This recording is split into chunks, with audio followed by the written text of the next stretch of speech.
Hey, Job Seeker Nation. Welcome to Job Seeker Nation, the show. We're streaming live on LinkedIn, YouTube, and Facebook on my page in particular. My name is Mark Anthony Dyson. I'm one of the co-hosts of Job Seeker Nation, and you can catch me at My Information. You can always, if you're on LinkedIn, you can just hover over each of our links on the platform, and you can get hold of us if you need to. My co-host, Jack Kelly, welcome him. He is the founder of Recruiter.io, compliance recruiter, and of course, Forbes Senior Careers contributor. And you can always catch his articles on the stream. He writes 3 to 4 times a week, so you could definitely catch his content there.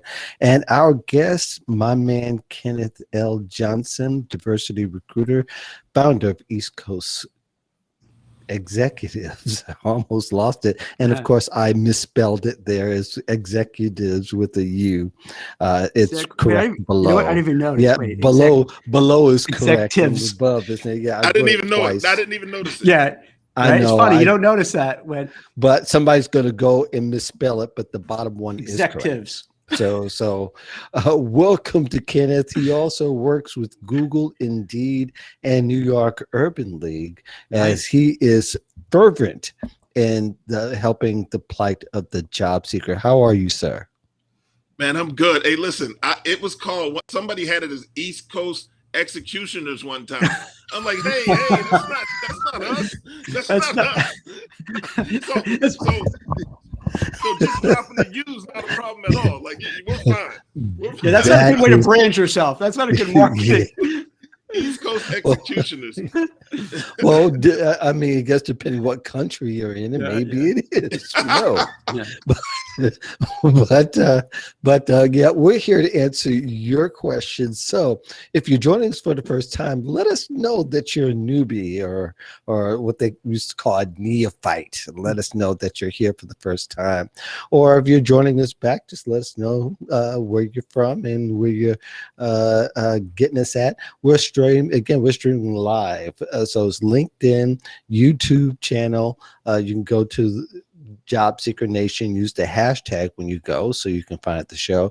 And of course, Facebook. And if you know me or if you've been a part of my platforms, you know where to find me on Facebook. But we are here to help you work out this whole quitting the job thing. And it seems to be more like an epidemic than it is something that people strategically do. So we're going to parse that and take that apart and address some of that and hopefully give you some useful strategies and actionable items for you to follow through after you leave here with us. Again, thank you so much for joining us. We love having you. We love answering your questions, which are our priority other than us bantering back and forth here. So let's jump to the first topic. The type of answers to employers could definitely get you in trouble. And one of the things I happened to come across recently was a tweet where someone had said that they were talking to a CEO, and the CEO said that they had experienced 60% of their candidates actually answered the reason why they're leaving their company differently than he expected, apparently. So their answer was, because my company is only allowing us to work 3 days from home instead of 5 days from home. And I just thought that was like, even though that might have been true to your motive and you want to be transparent in this world that rewards the spirit of transparency, but I'm afraid that's just too much information. That's sort of like telling the reason why you're wearing a white shirt with stains. I mean, it's not a good look at all. So you guys, this whole being transparent is kind of like throwing your pearls to swine at times. And maybe I'd like to hear some of your cautions and from what you're hearing from the people you're helping and your clients about how to answer these interview questions that are, yes, they're intended to trip you up. Let's start with Ken. So in regards to that one, wow, like you had mentioned, transparency is a good thing, but not always, right? Right. I can understand how you would want to get that across, but you know, I'm one for the art of negotiation. I think that you might want to hold off and find out how interested the company and or hiring manager is in your particular skill set, and then start to negotiate from that point, right? Mhm. But I think that's information you would have up front, right? You would probably have a really good understanding if it's going to be a 100% remote opportunity, and or if they're planning on returning to the office. I think we're going to see more of this, though. A lot of people, maybe even last year this time, were pretty convinced that their situations would be 100% remote from now on in. And Mhm. I think that there's a push to get people back into spaces and back into offices, but a hybrid version of that may be a viable solution. So I just think, you know, I'm kind of lining with the CEO on this one. Um, yeah, you know, that's the expectation, and that's the person doing the hiring. Right. And, you know, I presented that same question to the Friday show, and pretty much I understand we're going to get some of the same answers, but I'm very interested because of the niches that you guys are involved in. They're not like with Jack's, it's a little bit different than the ones that we experienced on Friday. So that's why, and this audience is different than the ones on Friday, though we have followers who follow both shows. But ultimately, you know, too much information is a killer, and sometimes and many times employers set you up to answer questions that you don't want to answer too honestly. Jack, your thoughts? Yeah. I mean, if I could take a step back a little bit, what I would advise people, because yeah, you hear this so often now about the great resignation, people are quitting en masse. You know, you see signs up. You guys will probably see it on social media. We all quit. Now, it's one of those things where it feels good when you do it at the time. You know, when you can tell off your boss and you go, you know, F you, I'm out of here. And you just, you know, let them have it. But then a week later, you're on the couch watching Netflix thinking, what did I do? And you don't have a job. And then when you interview, the same way that they're asking about remote work, they're saying, why did you leave? And then you're in an awkward position because what are you going to say? Oh, you know, my boss was a jerk, so I just quit. Because then, Ken, let's say you're the hiring manager, you're going to think, I'm not going to trust Jack's judgment. You know, if he just quits, you know what I mean, just in a huff, why will he'll do the same thing to me? So I think, you know, number one, for people who are watching this now and watch it down the road, don't get caught up in that. I would suggest you don't leave unless you have something. You got to play the game, get another job lined up, then you could quit. But then if you quit, do it gracefully. Even if you hate your boss, and even if the boss was brutal, you still want to get a referral. You want to get a recommendation. You want to have a job to use as leverage when you go negotiate for the other job. Right. So that's one part. And the other part, I agree with Ken. I think, you know what? It's one of those things where you have to kind of put the right spin on it.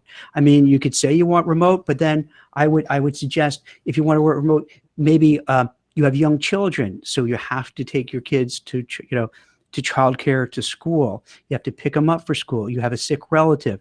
So not just say, hey, I want remote work just for remote work, but have some really good rationale and reasoning behind it so that the interviewer will be like, oh, okay, I get it. And, you know, I like Ken, you know, I think he's a great candidate and he makes sense. So yeah, remote, it makes, you know, absolutely.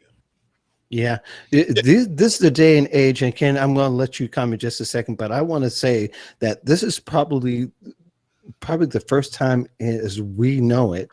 I mean, people can pick the audiences, but really now you've really got to know your audience because you can blow it before you open the door to the interview meeting, and even before you even have that first video audience, because you're making assumptions that are dangerous and are also critical to you succeeding. Because if you don't know certain things, or if you make the wrong assumptions, you're out. They're not going to include you. And the interview process is mostly these days very exclusive. They're looking to exclude the low-hanging fruit, so to speak.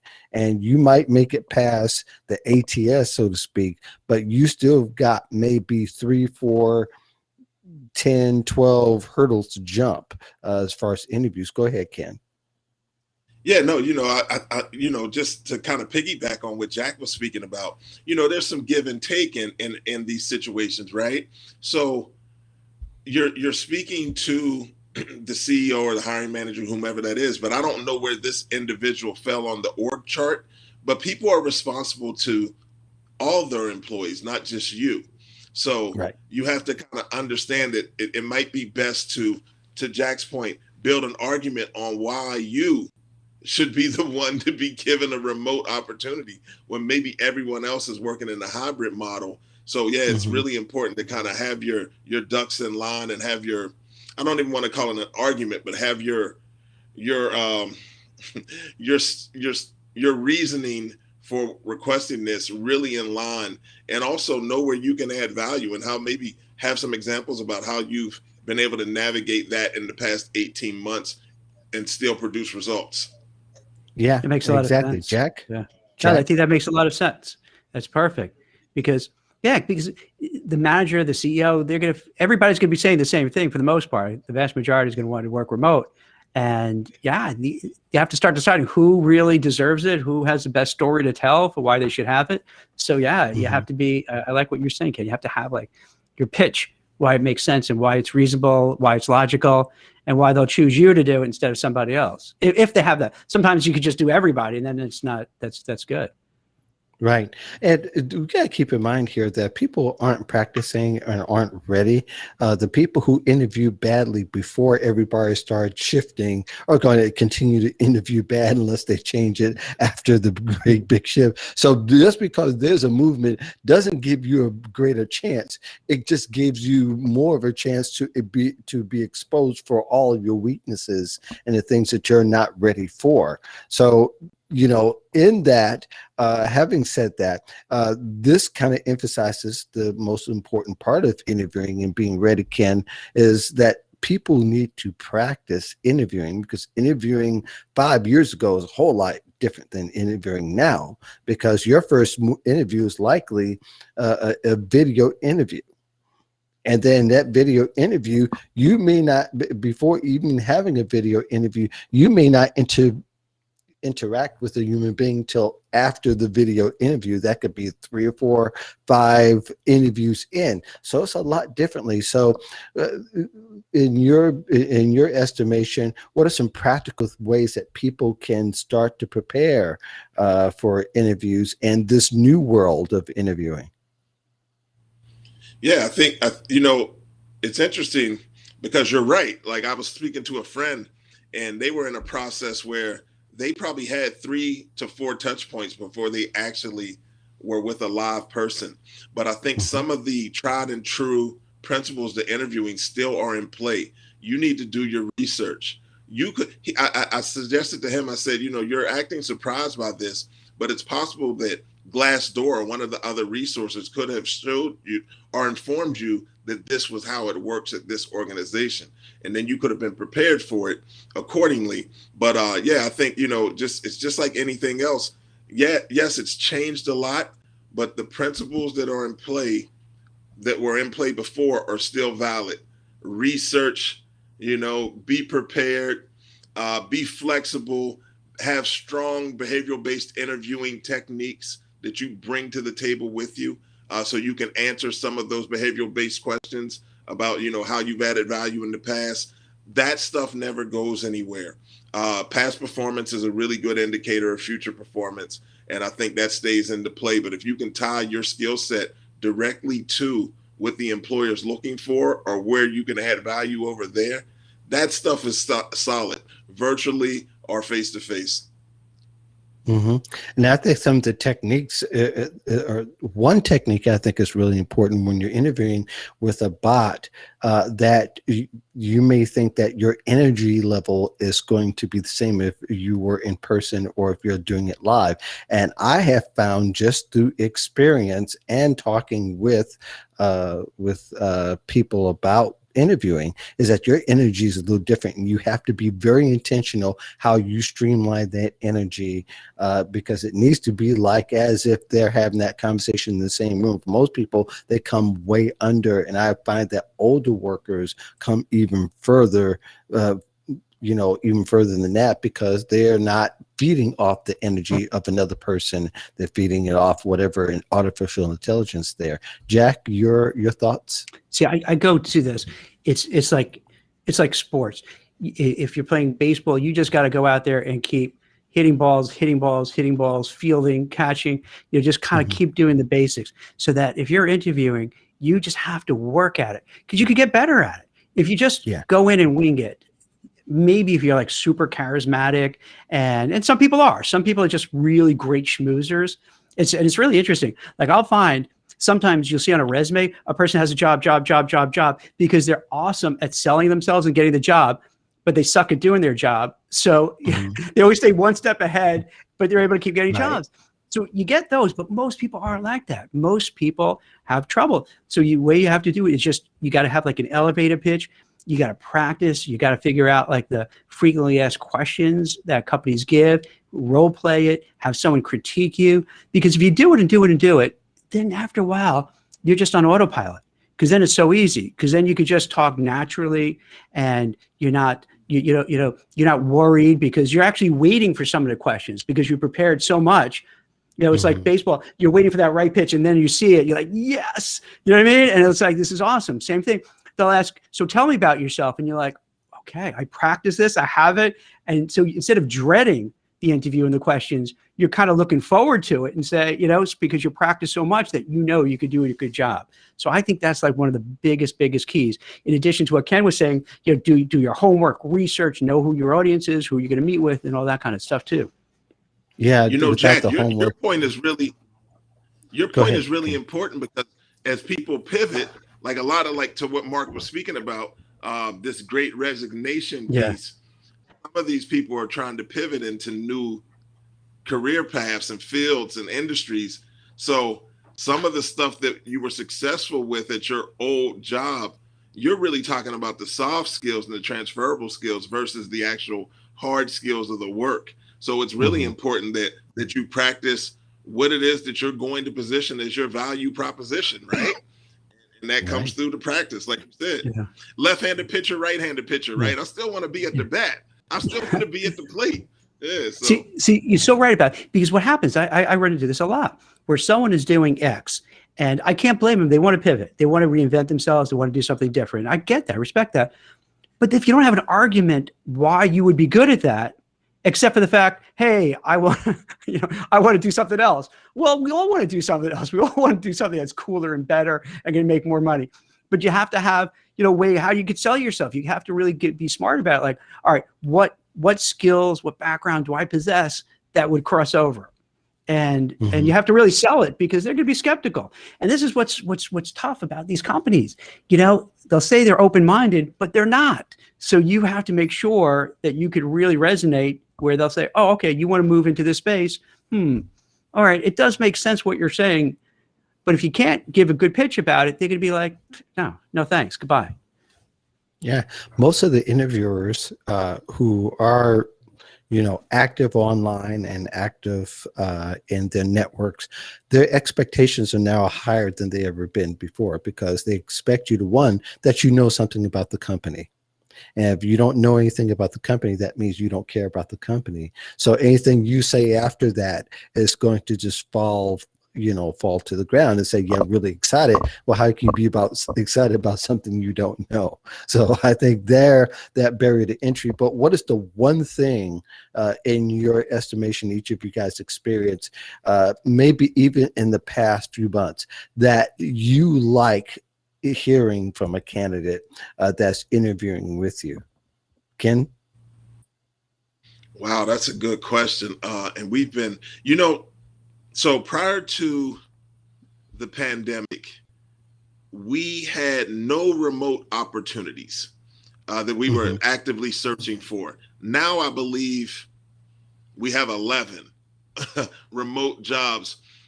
So I think what I've liked hearing is people's stories on how they've adjusted, going from like instantly going from where they were going into an office every day and the next day they were required to work remotely, and how their routine either changed or stayed the same, and how they've managed to navigate that without their performance falling off in any way. You're hearing a lot about people working longer hours remotely and things of that nature. I really like the stories about how people have kept that situation as normal as possible under the circumstances. Yeah, Jack? See, I'm selfish. I want to hear from candidates that if I'm recruiting them for a certain job, that they could kind of tick off all the boxes. So then I know, you just make my life so much easier, because I could take that person's resume and, because they do everything that the company wants, and they know how to sell themselves and market themselves, and then that's perfect. When that happens for me, again, selfishly as a recruiter, because it makes my life easier, when somebody really kind of has a right background, right experience, knows how to kind of sell themselves and market themselves, and then it just makes it so much easier. Yeah. And Christine says that I read today on CNBC, and I'll just get through some of this, about their employers that aren't necessarily buying into the Great Resignation. And I can understand why. Is there truth, or is there a misnomer? Do you think that these companies are doing themselves or their employees a disservice by not acknowledging that there is a threat to their environment? Jack? See, I think what happens is that with the Great Resignation, a lot of it is in the areas that were really beaten down during the pandemic: the hospitality, the restaurants, the bars, the gyms, everything that was closed. Now they reopened and they need all these people. So it's easier if, let's say, you're a waiter or waitress, or you're working at a fast food place, to say, hey, I'm not happy here, I'm going to leave, because if you leave, worst comes scenario, you can go down the block to another restaurant or another bar, another whatever. So you have options. So it's not really fair to say, because I think it's really focusing on a certain group of people, in certain kind of jobs that really just became blazing hot because the economy just came roaring back in these areas. But if you're kind of a white collar professional, that's not so easy to do. Like we talked about earlier, it could be really bad to do that. Yeah. Ken, in your estimation? Yeah. So, just in looking at it, and I've kind of, I host a show for the National Urban League called the Digital Career Success Series as well. And we had Stacey Gordon on today. She does a lot of the LinkedIn learning stuff, but she has a company, Rework Work, right? And this was a piece and this is a subset of kind of what we spoke about today, but the Great Resignation, if you start thinking about what we've been hearing for the last decade, boomers are eligible for retirement, right? At mass, some of the public utilities and like, public transportation assistance. I know in Philly, right? So SEPTA, Philadelphia Gas Works, and I heard the same thing at Con Ed in New York. 35% of their workforce has been eligible for retirement. So a pandemic hits, right? You know what? Probably a good time to retire. Why would I go back in that, right? If I'm eligible. So I think, a lot of people, so you combine that with the stuff that Jack was speaking about, the hospitality industry, how they got hit, and some of the other frontline food service stuff and things of that nature. And you combine those numbers, and yeah, it's real. It's not a misnomer. There are a lot of people that stepped away from the workplace, some forever because they retired, but some are going to need to come back, and we'll see, where they come back, if it's going to be in their same, like Jack was saying, yeah, they might have just transitioned up the street from hospitality to food service, right? It might be at a hotel and not a restaurant, but people are going to eventually have to go back, I would think.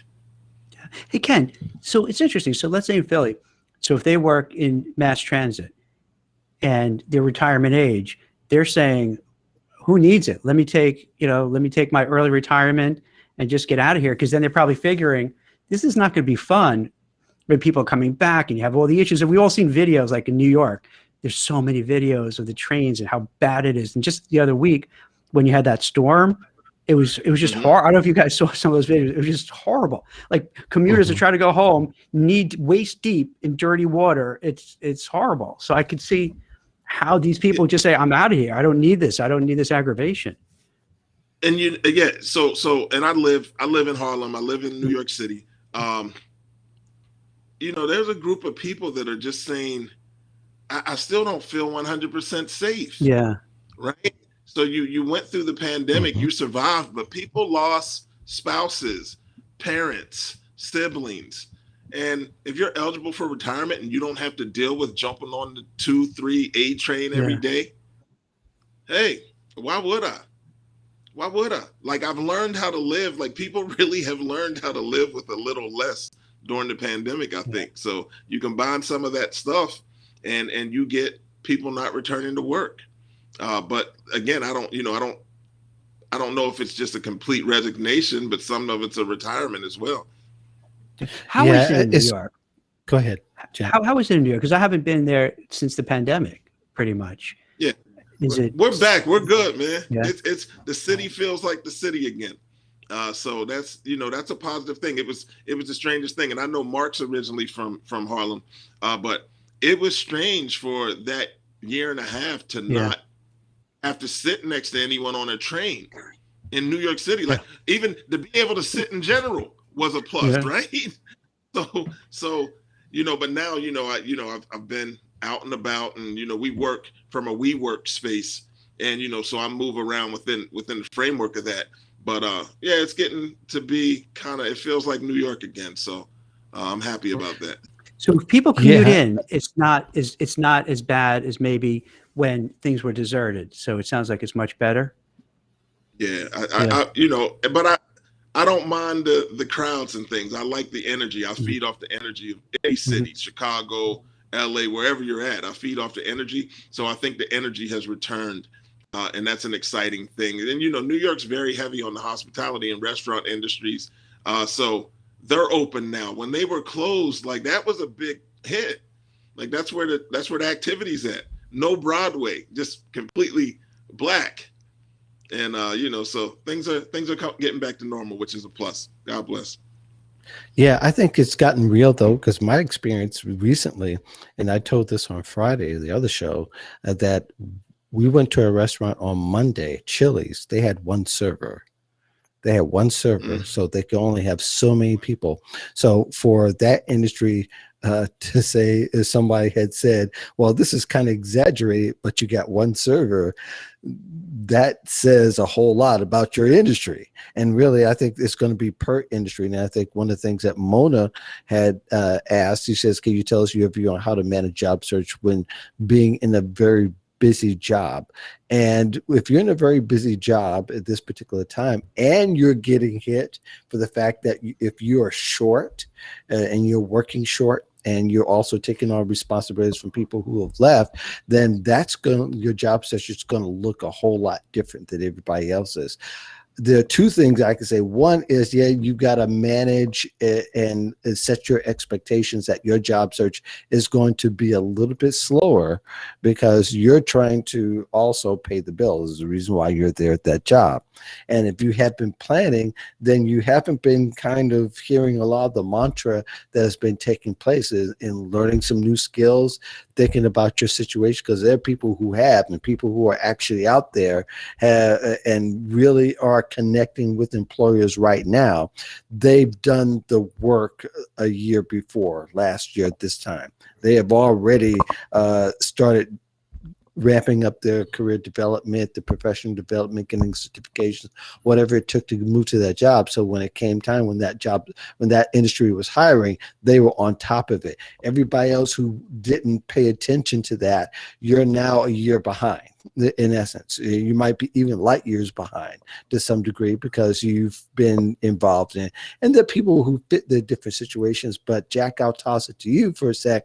As far as people and their ability to handle a job search and also work a job, like as you said earlier, is that it's better to do both and not so much hedge your bets, especially if you're not ready to make that move. It's really controlling your day. And Mhm. it's like, let's say if you're a parent, you have to find time. How am I going to take care of my kids, take them to their sporting events, take them to ballet, what have you, then, have some time. Maybe if you have a hobby, so on. So it's the same thing you kind of have to carve in from your workday in terms of, Mhm. okay, I know I'm going to take X amount of hours every day and just focus on my, job search. I'm going to focus a little bit on my resume, my LinkedIn profile, marketing on LinkedIn, speaking with recruiters, and just be disciplined about having that baked in every day. Yeah. Yeah. Yeah. Ken? Yeah, both made extremely valid points. I think, Mark, to your point, if you weren't using that time wisely last year, when things weren't that busy, it's unless you, of course, were in healthcare, then you were really busy. But Yeah. if you weren't using that time wisely, then maybe you did yourself a disservice. But and also, to Jack's points, so for me, I think although you're in a very busy job, they have automated job search to the point that you can do job search without actually doing job search for the first time in the history of job search, right? Mhm. There's some tools out here that make you visible while you're working your other job. I'm a recruiter, so this is what I do. I go around and look for people, right? And I touch them on LinkedIn, or I touch them on other platforms to present job opportunities. So I think the best way to maybe navigate that would be to ramp up the things that you're doing on LinkedIn to make yourself a little more visible. Maybe I don't know, you're probably in another job. You might not want to use the open for work option on LinkedIn, but Mhm. I do think that you can tag into the right people, be strategic about it, and maybe streamline your process. Yeah, yeah. It's sort of, you want to grease the pan before you fry, so to speak. People have large expectations as far as just being able to jump out there just because so and so jumped out there, when really so and so didn't really just jump out there. They had been thinking about jumping out there for a year now, and they were ready to make the leap. You're following the spirit of that, and I really do caution job seekers to not follow the spirit of the moment, to sit back and think about how it fits you.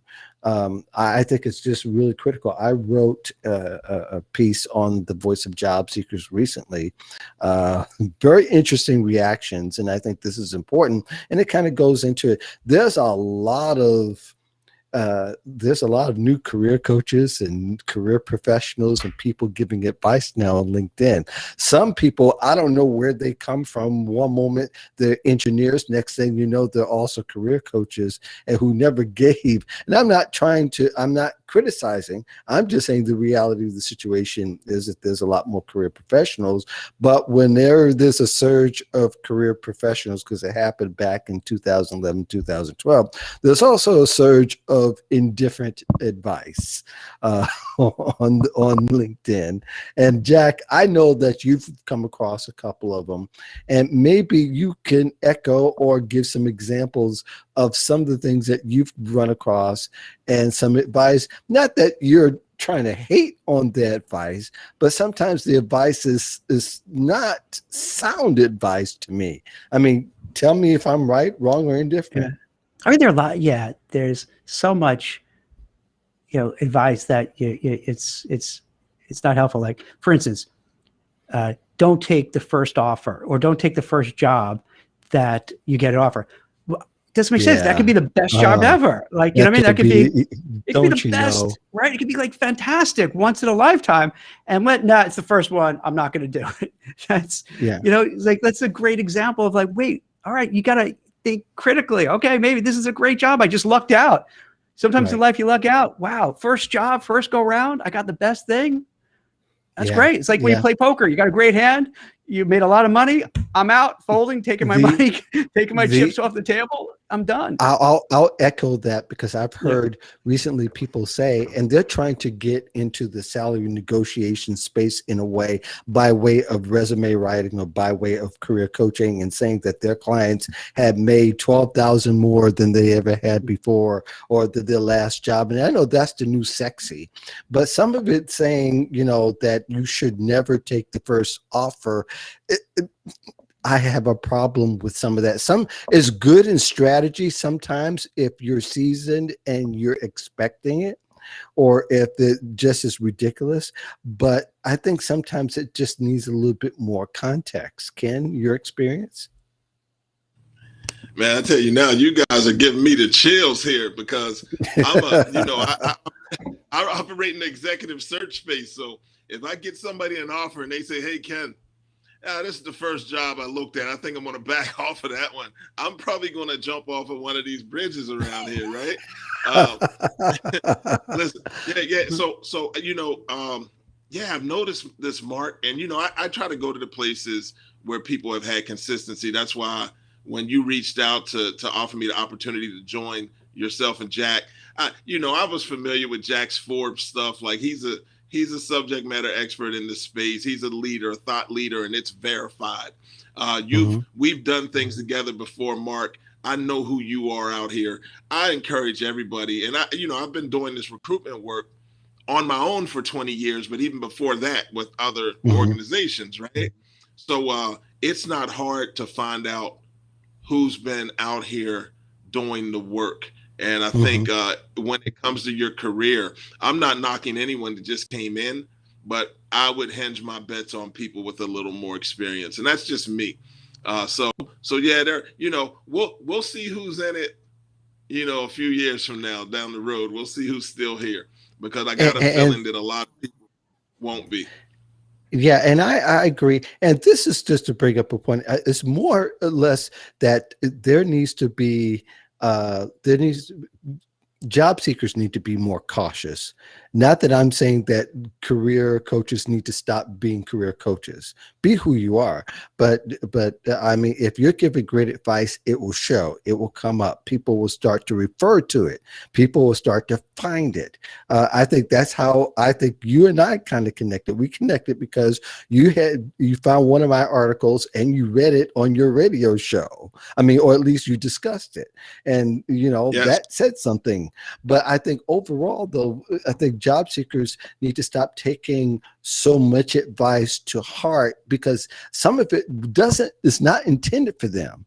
You know what I mean? There's a lot of it that's given in a certain context. And unless you're familiar with that particular context, then it is just, it can become a hazard more than helpful. And you're going to hear a lot of job advice. I would say weigh it, look at it. And I think one of the things that Simone brings in is, she says topic 2 is great, but some career coaches do bait and switch. That's interesting. I haven't heard that one yet, but I believe that's true.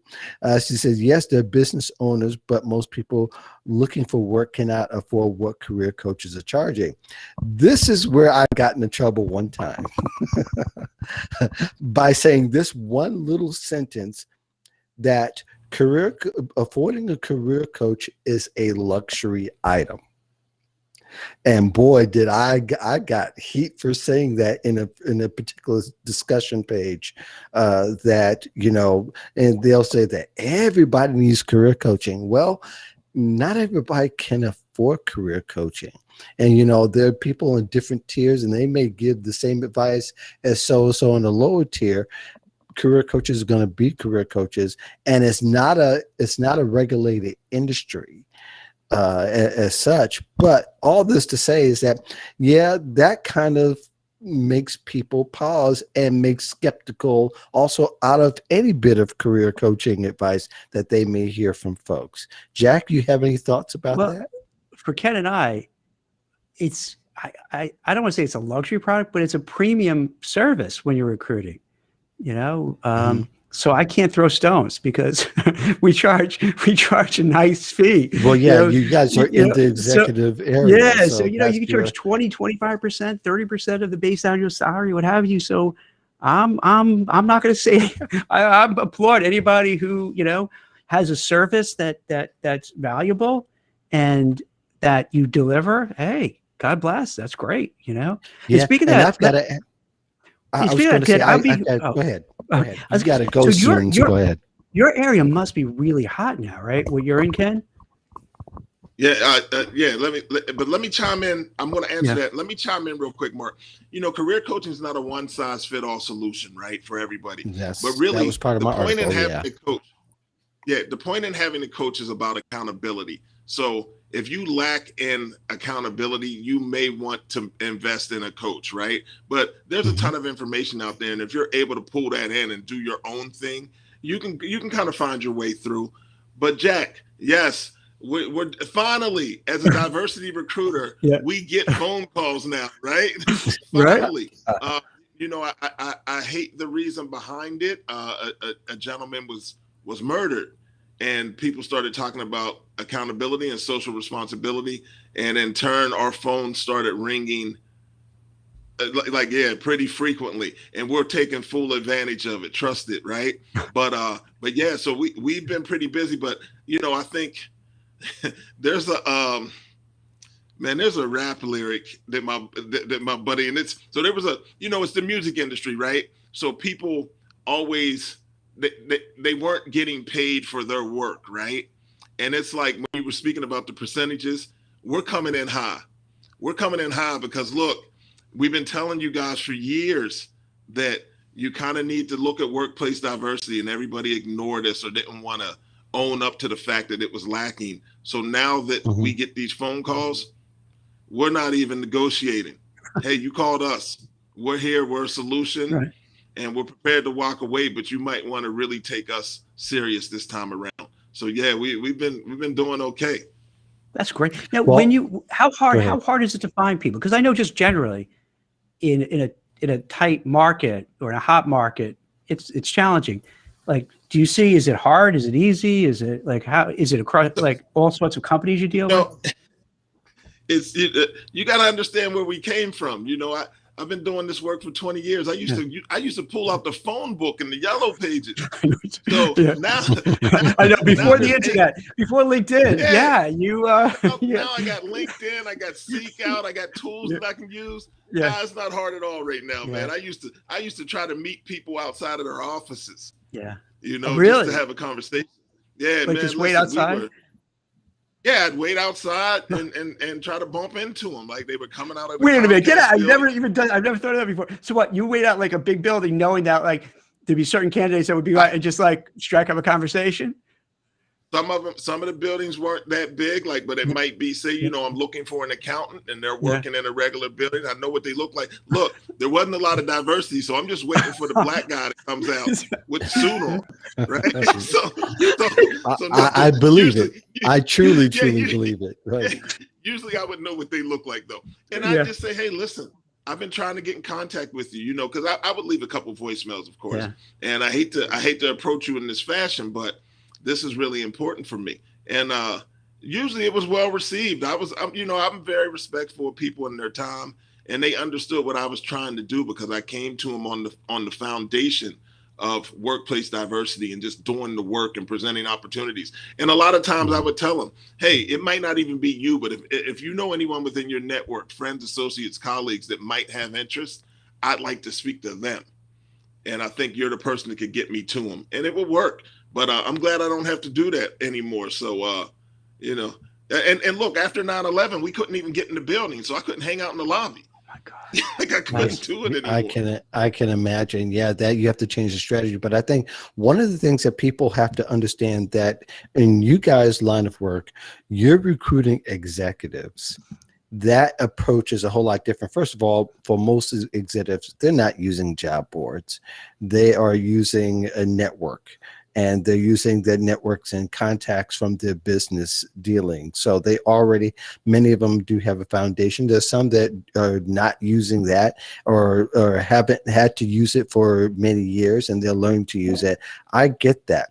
The other part is that the marketplace is different because the offers and things that your clients, a lot of your clients are going to get is what the market value actually is. So you're not going to haggle like a car over price.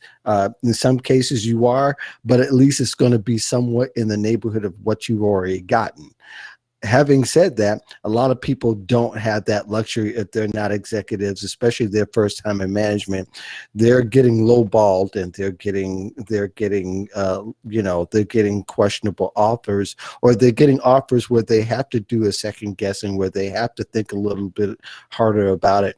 All that being said and done, is that for executives, yeah, career coach is a whole lot easier to get that done, because you have the intel of somebody who's, they're getting a really good one, then they're getting somebody really knowledgeable and also has a large network, as opposed to somebody who is, just getting off the ground and trying to be an executive, and you don't understand that world. It's going to seem like a bait and switch, because you misunderstand what kind of information is coming to you from. And most people don't know how to communicate it on below the executive level anyway. So I think that there need to be some clarification, and there's everything else in between. All that to say is that, yeah, there are, people who really do well understand the market. Yeah. Hey, they understand their marketplace. Go ahead, Jack. Can I just ask one question before, because I have to head out a little early? This might be naive, but when you say diversity recruiting, like, how broad is that? Like, what does that include?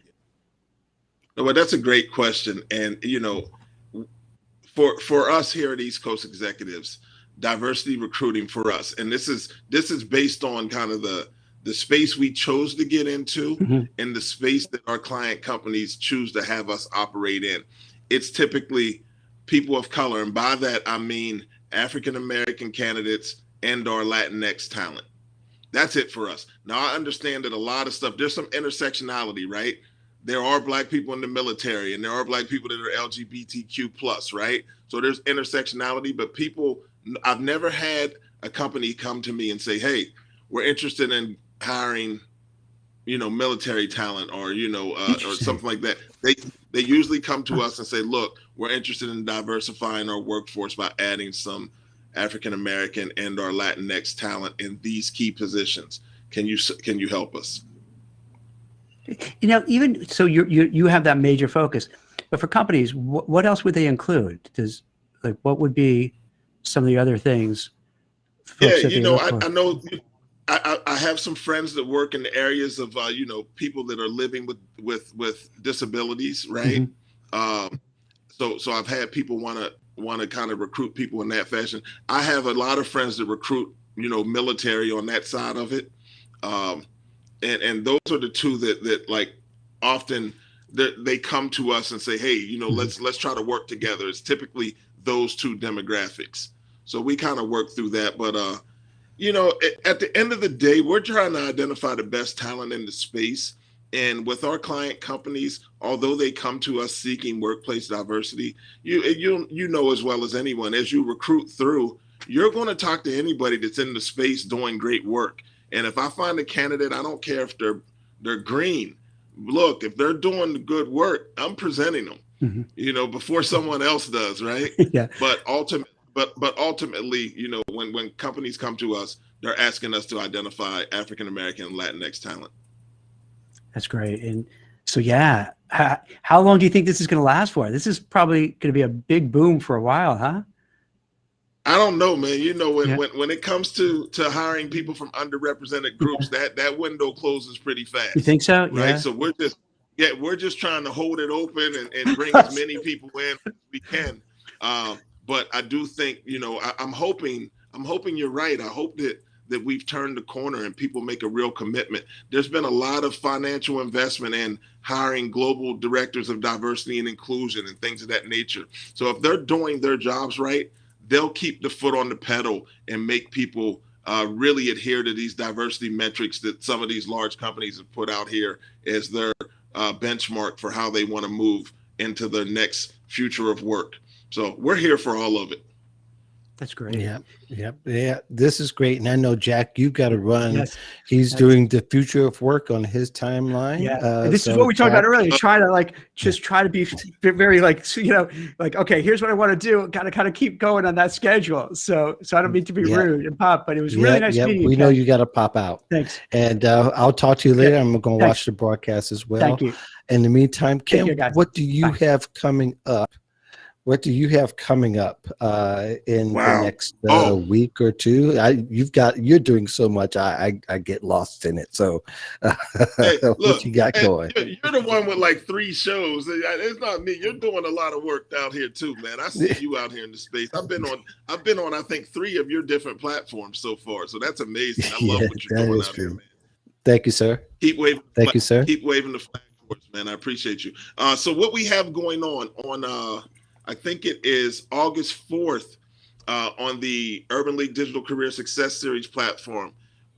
Brandon Andrews. Brandon is a gentleman that goes around the country and actually gets Black entrepreneurs opportunities to present on Shark Tank.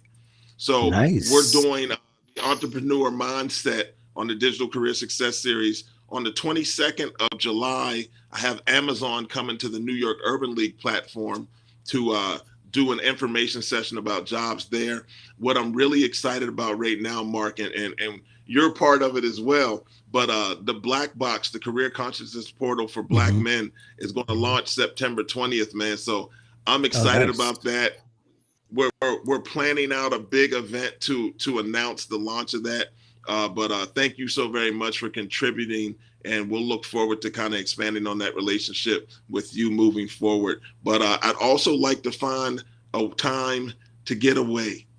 I've been working hard, Hmm. man, so I just want to go where some blue water is, and Yeah. and some white sand. So I know you're going to tell me, well, Lakeshore Drive in Chicago is a nice place. Nah, I want to go to an island. I want to go It's to an not island, man. bad. It's not bad. It's just that with all this rain and stuff that's coming our way, eventually it'll get there. Probably August, it may dry out, but we've been having the last 3 weeks lots of rain. So, Yeah, I wouldn't recommend that as yeah. the first place. I'm going to go south, man. I'm going to some island. I need that Way in to my go. life. It's been a rough year and a half for everybody, right? So Yeah. coming out of the pandemic, I haven't been on a vacation in a couple of years, so I just want to get away for a little while and reboot and come back out strong in September. Yeah, yeah, we're about to take a few days helping my youngest son move into his first place. So that's going to be a lot of fun. So I'm taking Congratulations. some time off. Well, thanks. We'll be finally empty nesters for real. We were there for a Love it. little bit, but now we are clearing space. But anyway, just got through doing McGraw-Hill tweet chat. Which is very interesting. McGraw-Hill Oh, is wow. one of the big 3 publishers for the college education industry, and just got doing that this morning. So, and got a couple I other need to things hear more coming up. about that. You can't just throw that out and go. I need to hear more about that. What was that? Yeah, it was myself, and I don't know if you know Daisy Wright. But I do not. we were asked to give advice on their platform on Twitter through a tweet chat, and it's basically following the hashtag AMHE careers. And if you follow that hashtag, you'll see all the interactions. And Daisy and I were part of this panel. And what's funny is that they asked me about 4 years ago. And unfortunately, at that time, they gave me only a short window, which I was going out of town. My son was actually, my oldest son was graduating from boot camp. So I couldn't do it at that time. I said, but if you happen to remember me later on, I forgot all about it until recently, a few weeks ago. They said, hey, come, join us on the chat. And it was great. It was fantastic. Answered some questions, and you could see that, like I said, if you follow the MHE careers, which is through McGraw-Hill careers, you'll be able to see that. So just got through with that. And got a couple Man, of other things congratulations. coming up as well. Well, thank you. Thank you very much. It was fun. It was a lot of fun. I hadn't done a tweet chat in a long time. Yeah. It's been actually a few years. I didn't think people were still doing that, but they are. So there we go. So anyway, top of the hour. Thank you very much, Ken, for coming on. It was always great to have you. Always a great conversation. And yeah, I think people trust good advice, especially if people have a history of giving great advice. That's the advice you can trust a lot more. And I think people who come into our space, it's more or less of just, over time and over a period of time of giving great advice, people will notice you and you'll get invited to the places like where you are with Google, Indeed, and New York Urban League, or with me with McGraw-Hill, wherever else we're along. And we also attract people who are also like-minded and also give great advice. So I want to thank everybody who joined us, especially if you participate. Simone is a regular, and Mona, thank you very much. Christine is a regular as well, but especially Simone. Simone seems to find everybody's program, and she's she's even doing great in her career, and she doesn't need the information, but she likes keeping on top of her career, which is a great thing, and I suggest that for everybody. Meantime, thank you very much for joining us here. We'll be back next week, Wednesday, 1 p.m. Eastern, 12 o'clock Central. We live stream to LinkedIn, Facebook, and YouTube. Thank you very much for joining us. Have a great day.